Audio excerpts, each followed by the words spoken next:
าวจะเปลี่ยนใจแล้วเจ้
ผู้ใดใจก็ต้องเอาแล้วพี่น้องเด้อ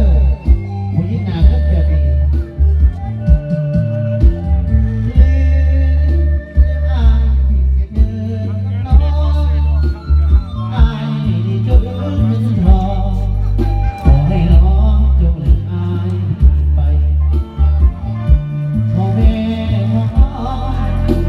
ทุกคนให้น้องสบายพันอยากให้น้องมากมายกับสายผู้หลินตาน้องนั่นก็เปรียบดังหงส์วาสนาให้คงเปรียบดังหงส์บ่ได้ดอกนาเพราะว่าตัวอายเพียงได้ก็เป็นเส้นกาแต่แล้วก็ต้องนอนมาน้ำตาน้องนาเพราะว่าผิดหวังโอ้ละน้องอยากจะขอให้รักที่ดูเย็นอยากจะลืมความรักเรื่องหลังทางน้องและอายมันไม่เอาไว้จริงจังแต่ว่าพอให้น้องฟังเลยผิดหวังว่าเอาดีจนขอให้น้องเจ้าจงสุขีแต่กับคนทั้งนี้สุขีเดือดร้อนหน้าบุญอย่ามาให้แม่น้องอายผู้คนสุดท้ายจะขอยอมคนเพื่อนำ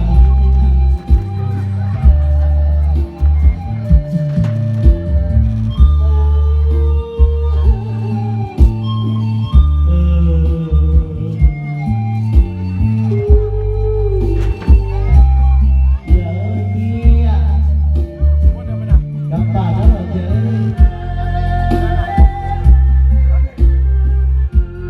อันนี้แหละที่เราชีวิตของเราเหมือนกันบางคนจนบางคน